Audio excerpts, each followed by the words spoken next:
हूं दीपाली राणा और रक्षाबंधन के मौके पर सीएनबीसी आवाज के इस स्पेशल शो में आप सभी का स्वागत है। दरअसल भाई बहन के अटूट प्यार का प्रतीक रक्षाबंधन का त्योहार फिर आया है खुशियां बांटने, और इस मौके पर भाइयों की कलाई पर रेशम की डोर बंधेगी और बहनों को रक्षा का वचन मिलेगा। लेकिन बहनों के चेहरों की मुस्कान और बढ़ सकती है अगर उन्हें भाइयों से फाइनेंशियल सुरक्षा का गिफ्ट मिल जाए। जी हाँ, इस बार इस रक्षाबंधन पर आप अपनी बहन के लिए खास गिफ्ट अगर सोच रहे हैं तो उन्हें शेयर गिफ्ट कर सकते हैं, जो ना सिर्फ उन्हें फाइनेंशियल तौर पर मजबूत बनाएगा बल्कि निवेश को लेकर सजग भी करेगा। तो चलिए शुरुआत करते हैं इस खास शो की।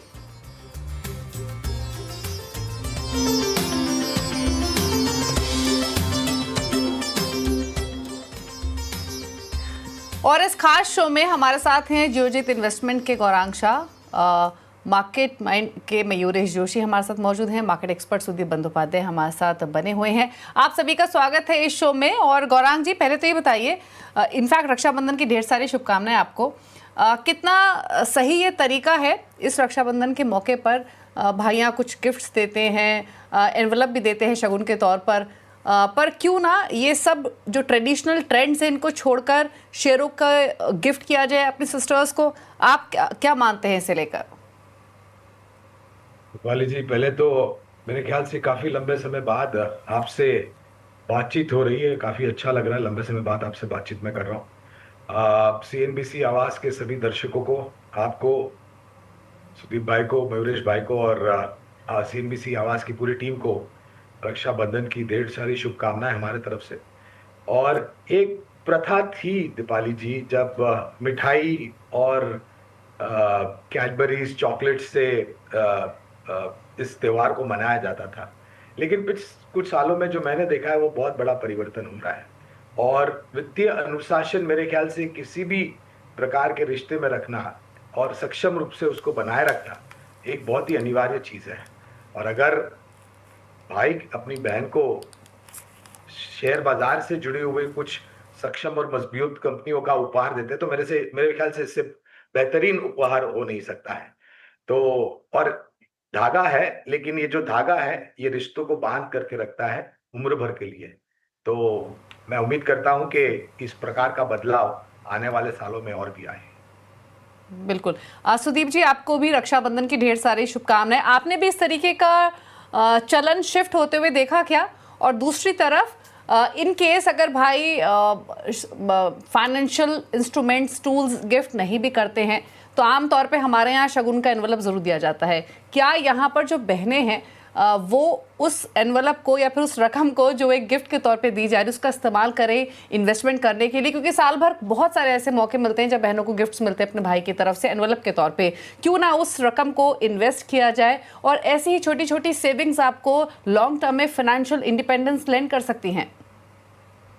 दीपाली जी, आपको, गौरंग जी को और मयूरेश जी और सीएनबीसी आवाज के सारे दर्शकों को शुभकामनाएं राखी के। बिल्कुल अच्छा टॉपिक आपने चुना है। और गौरंग भाई ने जैसे बोला, ये बहुत ही इम्पोर्टेंट एक ट्रेंड स्थापित हो सकता है और ये बहुत ही अच्छा ट्रेंड मैं मानूंगा। देखिए, पैसे अगर लिफाफे के साथ दिया गया, वो पैसे खर्च हो जाते हैं इधर उधर, शायद उतना प्रोडक्टिव कोई यूटिलाइजेशन नहीं होता है। पर इसके बजाय अगर हम लोग अपनी बहन को शेयर गिफ्ट करें, जो शेयर की हम लोग सोच समझ के रिकमेंड करते हैं, ऐसा कोई शेयर अगर अपने बहन को गिफ्ट करें तो वो बहुत काम का चीज हो सकता है। और एक देखिए, एक बाय डिफॉल्ट ये शेयर बाजार में निवेश करने की प्रथा हम लोग बहनों की तरफ से भी शुरू कर सकते हैं। मैं ये नहीं कह रहा हूं कि बहनें नहीं करते हैं, पर बहुत सारे बहन ऐसे भी हैं जो कि शेयर बाजार से थोड़ा दूर रहते हैं, उनके लिए ये एक अच्छा शुरुआत हो सकता है। तो ये बहुत ही अच्छा एक कस्टम एस्टैब्लिश किया जा सकता है अगर सारे भाई ये सोचे कि बहन को अच्छा कोई शेयर गिफ्ट के तौर पे रक्षाबंधन पे उपहार पे दिया जाए। मयूरेश जी, आपको भी रक्षाबंधन की ढेर सारी शुभकामनाएं। तो पहले तो ये बताइए, आप कैसे सेलिब्रेट करते हैं रक्षाबंधन, और आपने ये ट्रेंड चेंज किया या फिर ट्रेडिशनल तरीके से ही अब तक चल रहे हैं? आफ्टरनून दीपाली जी, आफ्टरनून गौरांग भाई, आफ्टरनून सुदीप भाई, आप सबको रक्षाबंधन की ढेर ढेर शुभकामनाएं। कहीं ना कहीं आई थिंक जो एक ट्रेडिशन हम फॉलो करते थे, आई थिंक एक ट्रेडिशनल वे में भी और एक मॉडर्न वे में भी, I think is something that we are doing over the past few years. कल भी जो त्योहार है, ऑब्वियसली बहन के घर जाने वाले हैं, खूब सारा खाना होगा, गप्पे होंगे, और बहुत मजा आने वाला है, क्योंकि जो डॉटर्स हैं, ब्रदर्स हैं, उनके ये बहुत कम समय के लिए मिलते हैं आजकल हेक्टिक लाइफ में। सबकी अपनी अपनी आई थिंक एक लाइफस्टाइल होती है, और ये त्योहार मौके देते हैं कि थोड़ा थमें, मिले परिवार को, गप्पे लगाएं।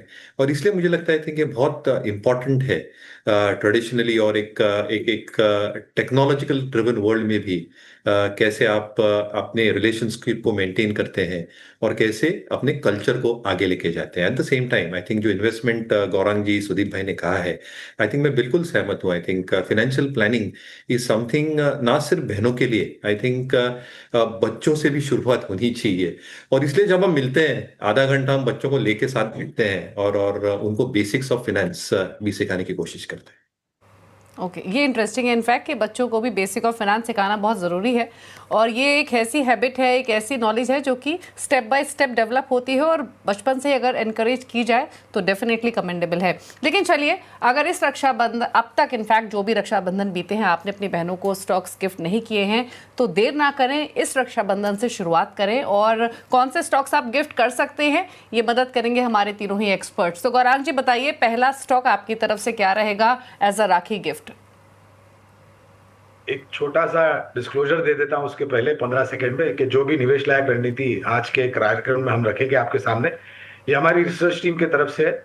इसमें हमारी कंपनी जियोजेट अथवा मेरा कोई निजी निवेश नहीं है, ना ही किसी प्रकार का वित्तीय लाभ हमें मिलता है, और ना ही किसी प्रकार का कॉन्फ्लिक्ट ऑफ इंटरेस्ट। लेकिन इस स्तर पर आए हमारे क्लाइंट्स को देते हैं, हो सकता है उनका लंबी अवधि के लिए निवेश हो, तो रक्षाबंधन हो और रक्षा क्षेत्र का शेयर इसमें शामिल ना हो, मेरे ख्याल से ये समझदारी वाली बात नहीं होगी।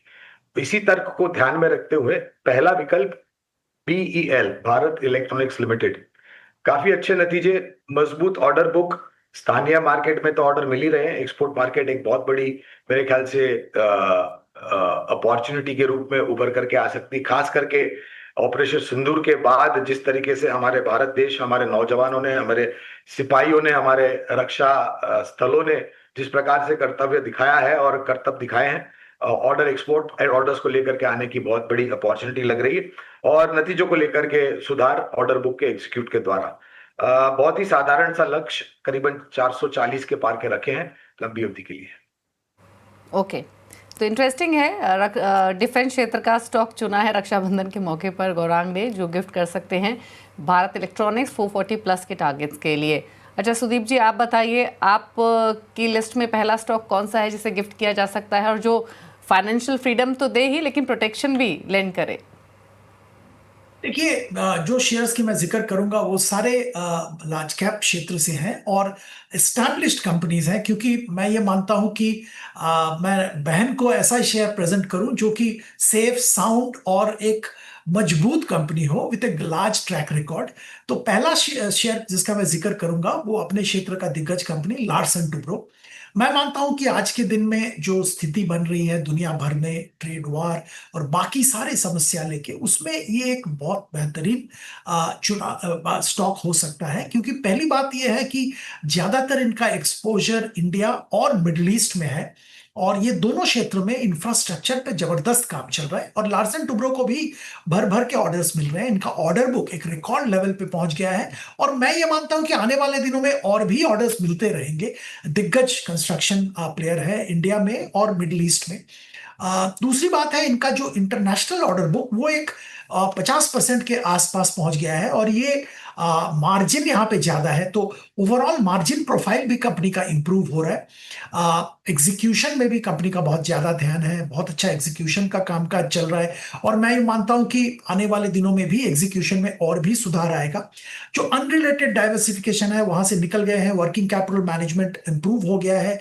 ये सारे लक्षण नजर में रखते हुए मैं एक साल के लिए 4,500 का टारगेट रख के यहाँ पे खरीदारी या गिफ्ट करने की सलाह दे रहा हूँ।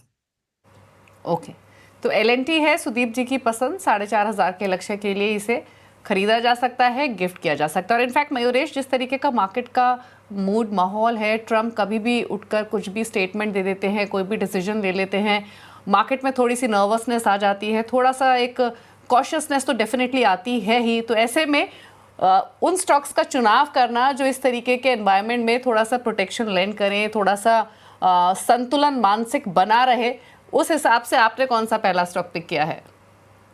Deepali ji, I think domestic oriented sectors हमारे ओपिनियन में अभी भी ठीक ठाक करेंगे। और इसको मद्देनजर रखते हुए जो हॉस्पिटल स्पेस है, वहां से अपोलो हॉस्पिटल्स हमने चूज किया है। ऑब्वियसली आई थिंक जो एक डायनामिक्स है, जो नए हॉस्पिटल बेड्स ये ऐड कर रहे हैं इधर थ्रू अ ग्रीन फील्ड और brown field route, I think एक मिनिमल केपेक्स पे कर रहे हैं। और इसके वजह से अगर आप देखेंगे जो इनका एवरेज रेवेन्यू पर ऑपरेटिंग बेड है, इसमें एक सिग्निफिकेंट सुधार देखा जा रहा है।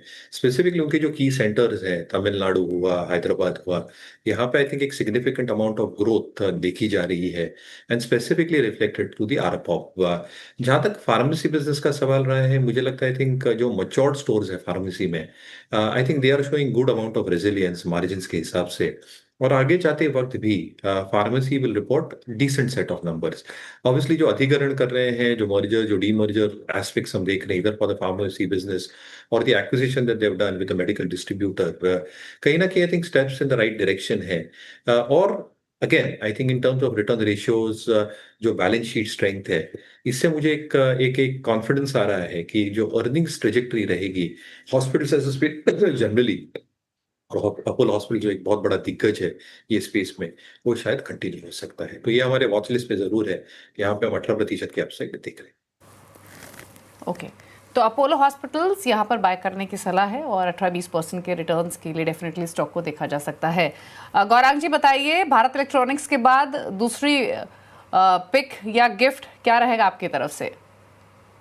तो दूसरा भी और प्रयास ये रहा है दीपाली जी कि हम ऐसे क्षेत्र ढूंढे जो स्थानीय संकेतों पर ज्यादा निर्भर हो, और कुछ अंतर्राष्ट्रीय स्तर पर जो भी आप बता रहे थे घटनाक्रम हो रही है उसको थोड़ा दूर रहे। तो दूसरा विकल्प होगा हैवेल्स इंडिया, जो कि केबल्स, वायर्स, इलेक्ट्रिकल पेरिफेरल्स वगैरह बनाने, अप्लायंसेस, आधुनिक उपकरण बनाने वाली कंपनी, इसका हमने चयन किया है। और लक्ष्यांक के रूप में अगर आप हमें पूछे, क्योंकि ये जो इंटीरियर डेकोरेशन, अपग्रेडेशन ऑफ घरों में जो अपग्रेड हो रहा है वगैरह वगैरह, तो लग रहा है कि आने वाले समय में काफी कुछ अच्छा मार्केट शेयर इस कंपनी का भी है। लक्ष्यांक के रूप में करीबन 1900 के ऊपर के लक्ष्यांक हैवेल्स इंडिया पर निर्धारित किए और रिस्क रिवॉर्ड काफी फेवरेबल लग रहा है। ओके, तो हेवल्स दूसरा ट्रेड गौरांग जी की तरफ से रहेगा, जहां पर 1900 प्लस के लक्ष्य के लिए खरीदारी की जा सकती है। और जैसे मयूरेश ने भी कहा कि डोमेस्टिक थीम्स पर ज़्यादा फोकस किया जा रहा है, और उसी पर्सपेक्टिव से गौरांग जी ने भी ये ट्रेड चुना है। चलिए चलते हैं सुदीप जी के पास। सुदीप जी, आपने तो क्लियरली कहा कि लार्ज कैप्स पर ही ज़्यादा फोकस है आपका। L&T के बाद दूसरा दिग्गज कौन सा पिक कर रहे हैं आप?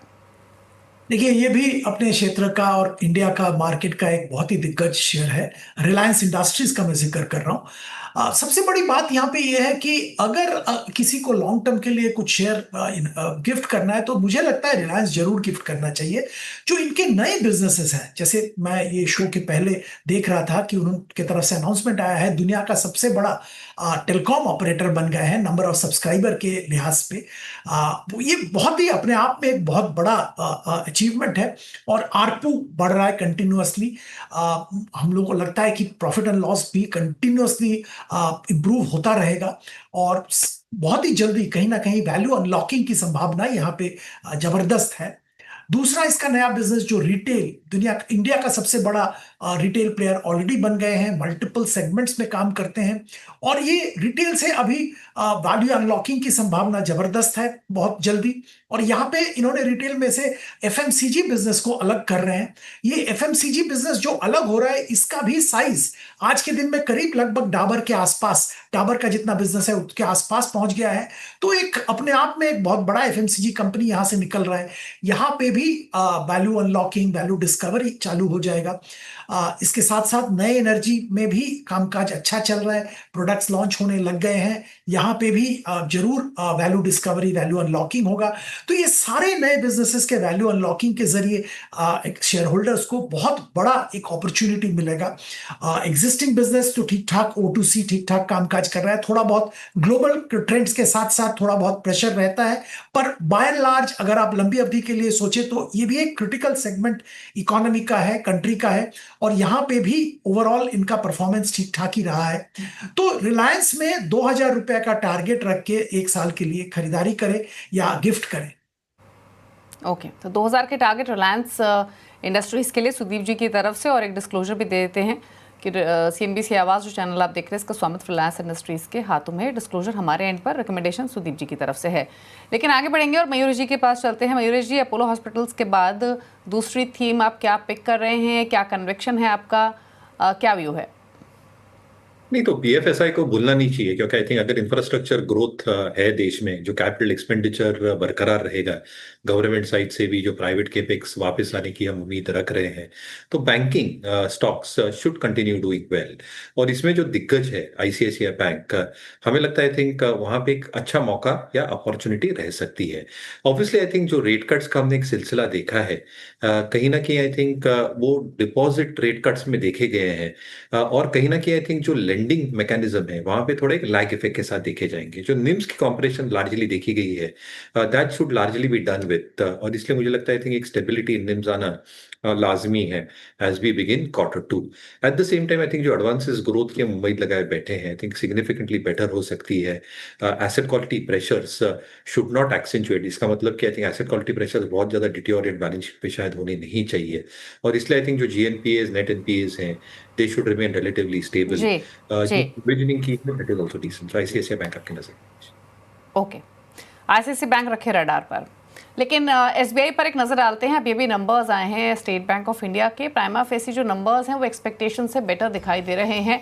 प्रॉफिट्स 19,160 करोड़ का बैंक ने रिपोर्ट किया है। 16,694 करोड़ का आंकड़ा एक्सपेक्टेड था मुनाफे का। वहीं अगर एसेट क्वालिटी फ्रंट पर आंकड़े देखेंगे तो वो भी स्टेबल ही दिखाई दे रहे हैं। मुनाफा हालांकि 17,035 करोड़ से बढ़कर 19,160 करोड़ रहा है। तो पहला फिगर तो एक्सपेक्टेशन से बेटर, शायद यही वजह है कि स्टॉक डे लो से अब स्पर्ट दिखा रहा है और अब फ्लैट हो चला है। ग्रॉस NPA 1.82% से बढ़कर 1.83% पर रहे हैं, यानी यहाँ पर मामूली बढ़त देखने को मिली है। नेट NPA में कोई बदलाव नहीं हुआ है, बिना बदलाव के 0.47% पर स्टेबल रहे हैं ये आंकड़ा। प्रोविजनिंग हालांकि अनुमान से स्लाइटली ज़्यादा बढ़ती हुई दिखाई दी है। 4,760 करोड़ के आसपास की प्रोविजनिंग रही है। अनुमान ये था कि 4631 करोड़ की प्रोविजनिंग बैंक कर सकता है। तो ये आंकड़े सो फार हालांकि एक्सपेक्टेशन से बेटर ही दिखाई दे रहे हैं। Apart from provisioning, net interest income भी बता दें तो 41,072 करोड़ के आसपास रही है। यतिन मोता हमारे साथ मौजूद हैं। यतिन, कैसे लग रहे हैं ये नंबर्स वर्सेस एक्सपेक्टेशंस? तो नंबर्स की बात करें दीपाली, तो नेट इंटरेस्ट इनकम का जो फिगर है वो अनुमान के हिसाब से ही है। हालांकि आप जैसे बता रहे थे, स्ट्रीट शायद कंसर्न्ड है हायर प्रोविजनिंग को लेके। अगर हम प्रोविजनिंग की बात करें तो 6,440 करोड़ रुपए के आसपास प्रोविजनिंग आई है, जो कि पिछले क्वार्टर और पिछले साल में लगभग 5,000 करोड़ के नीचे था ये फिगर। तो कहीं ना कहीं जो प्रोविजंस हैं यहाँ हमने एक 30% का जंप देखा है। और ग्रॉस NPAs की बात करें तो 1.82% आया है, यहाँ भी थोड़ा डिटोरिएशन हुआ है।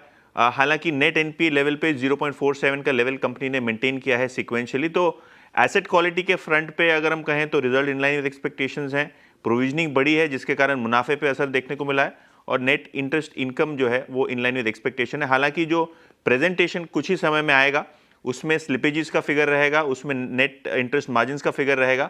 तो मुझे लगता है उसको देख के शायद स्ट्रीट एक बार अपना फाइनल वर्डिक्ट दे, जिसमें हमने टिपिकली देखा है Q1 में एग्री स्लिपेजेस काफ़ी ज़्यादा होते हैं। SME और जो MFI लोन्स हैं यहाँ भी हमने स्लिपेजेस काफ़ी दूसरी बैंकों के लिए बढ़ते हुए देखे हैं। तो SBI का कैसा प्रदर्शन रहेगा उस फ्रंट पे वो फाइनल डिटेल्स अभी भी आना बाकी हैं।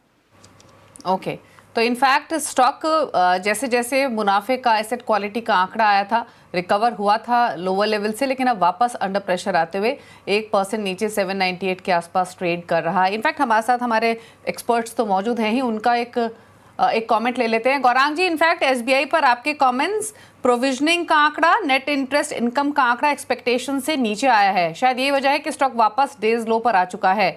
फिगर्स आपने सुनी, कैसे लग रहे हैं नंबर्स?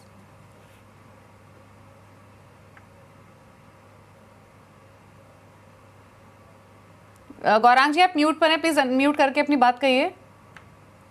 क्षमा चाहता हूँ दीपाली जी। देखिए, जो ग्रॉस एनपीए का आंकड़ा है बहुत ही मामूली सा ऊपर की तरफ आया, इससे मेरे ख्याल से कोई बड़ी चिंता खड़ी नहीं होनी चाहिए।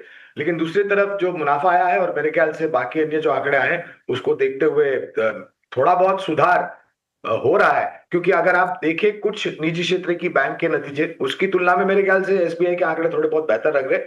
बात कर रहे हैं तो अनिवार्य होगा डिस्क्लोजर देना कि एसबीआई पर लंबी अवधि के लिए खरीदारी की राय है। ओके मयूरेश जी, ये प्रोविजनिंग का आंकड़ा आपको कैसे लग रहा है? 4600 करोड़ के आसपास की प्रोविजनिंग हम एक्सपेक्ट कर रहे थे, स्लाइटली बढ़कर आया ये नंबर, और स्टॉक जिस तरीके से रिएक्ट कर रहा है आप कैसे देखते हैं? दो चीज आई थिंक, क्या बैंक ने एक एक्सेलरेटेड प्रोविजनिंग की है ये क्वार्टर के लिए, ये देखना जरा लाजमी होगा। और जैसे मोटा भाई कह रहे थे, आई थिंक स्लिपेजेस का आंकड़ा क्या है, एसएमई 1 एसएमई 2 बुक कैसे पोजीशनड है, और निम्स में कितनी कॉम्प्रेशन आई है, ये सारी चीजें देखना लाजमी है। बट प्राइमा फेसी जो इनिशियल नंबर्स आए हैं वो ठीक ठाक लग रहे हैं। और अगर ये तीन आंकड़े जैसे मैं कह रहा हूँ, was there accelerated provision done just to keep a buffer on to the balance sheet. दूसरा, आई थिंक स्लिपेजेस का आंकड़ा अगर कंट्रोल में हो और निम्स में बहुत ज्यादा कंप्रेशन ना हो, अगर ये तीन चीजें कॉम्प्लीमेंट करती है along with asset quality numbers which are very very good in my opinion, मुझे लगता है I think then the stock can probably show a very very positive reaction. हालांकि अभी सिर्फ यही नंबर्स हमारे सामने आए हैं, बाकी डिटेल्स आना बाकी हैं, पर प्राइमा फेसी जो भी नंबर्स दिखे हैं, सुदीप जी आप कैसे रेट करते हैं स्टॉक को पोस्ट अर्निंग्स? देखिए, मुझे तो नंबर्स ठीक ठाक लग रहे हैं जितने नंबर सामने आए हैं, और ऐसा कुछ एनपीए के नंबर में भी ऐसा कुछ प्रॉब्लम वाली चीज नहीं है। और जैसे मयूरेश जी कह रहे थे कि स्लिपेजेस का आंकड़ा जो मैनेजमेंट का कॉन्फ्रेंस कॉल होगा उसमें सुनना पड़ेगा, उसको समझना पड़ेगा, और प्रोविजनिंग उन्होंने एक्सीलरेटेड किया है या नहीं ये भी देखना पड़ेगा। पर बाय एंड लार्ज हम लोगों का व्यू एसबीआई पे पॉजिटिव है। ये रिजल्ट अब तक जो सामने आया है उसमें कोई प्रॉब्लम नहीं है, और हमारा व्यू तो लॉन्ग टर्म के लिए खरीदारी की ही है एसबीआई में। हालांकि प्रोविजनिंग का आंकड़ा देखें तो सीक्वेंशियल बेसिस पे वैसे घटा है, 6400 करोड़ से घटकर ये आंकड़ा आया है, लेकिन एक्सपेक्टेशन से स्लाइटली ऊपर की तरफ। स्टॉक 1% नीचे फिलहाल ट्रेड करते हुए। चलिए रुक रहे हैं इसी के साथ एक ब्रेक के लिए, लौटेंगे तो बाकी स्टॉक्स कौन से हैं हमारे गेस्ट की लिस्ट में उनको समझेंगे। जल्द वापस आते हैं।